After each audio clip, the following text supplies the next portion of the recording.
Hi, I'm Jane King in New York, and today I'm talking to the president and CEO of AzurRx. This is a company that is at the forefront of developing therapies for digestive disorders. And we're going to be talking about some of the common digestive disorders and what the company is looking at. So welcome, James Saperstein. Great to have you here. Great to be here. Thank you. So let's start with an overall view of the company. So you are working on digestive issues. How big of a problem is digestive issues, and what is the company doing specifically?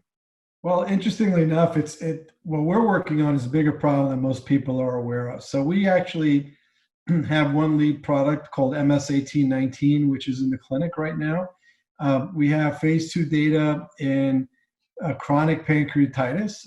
Chronic pancreatitis is a huge issue, not so much in the United States and Western Europe, but in other countries where there's an excessive amount of liver disease. So for instance, in Asia, in the Asian market, it's a very large disease. And we had our phase 2 study, we finished it in 2018.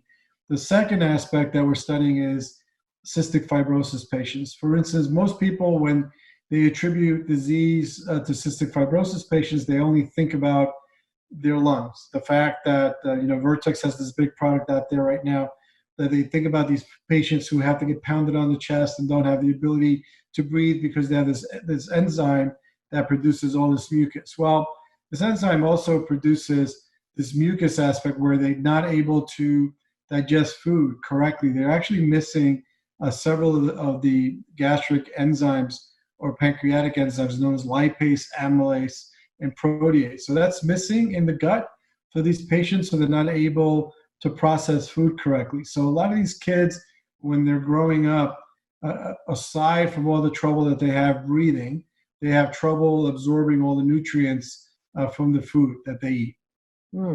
Okay, I saw on your website this is an enzyme therapy that's kind of unique. So if you could explain how that works and why is that unique in terms of treatments for digestive disorders? Yes, thank you. So most of the enzyme that comes forward right now is made from crushed pig pancreas, if you can believe it. I created back to my early days. I started in the early 80s for Eli Lilly, and we were selling antibiotics and marketing the first human insulin back then, and Humulin.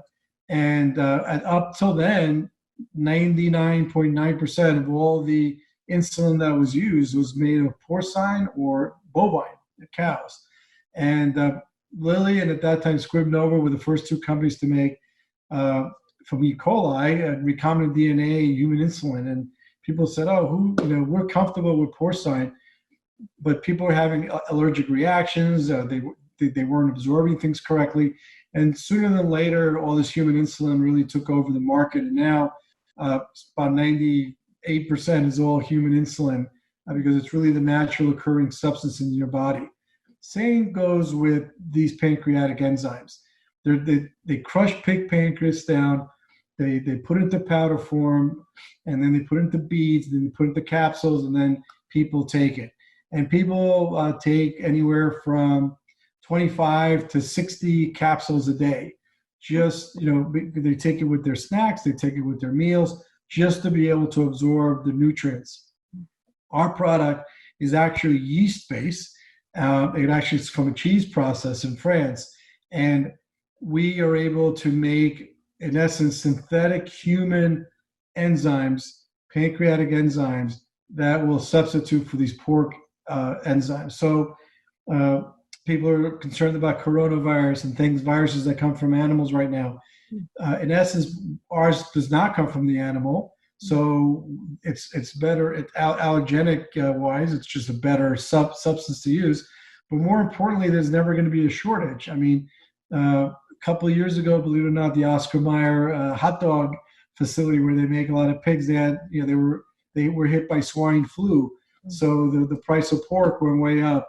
Right now in China, there's also a form, the news talks a lot about COVID, but there's also swine flu that's prevalent in China right now too. So there's a shortage of pig pancreases, which really boosts the price.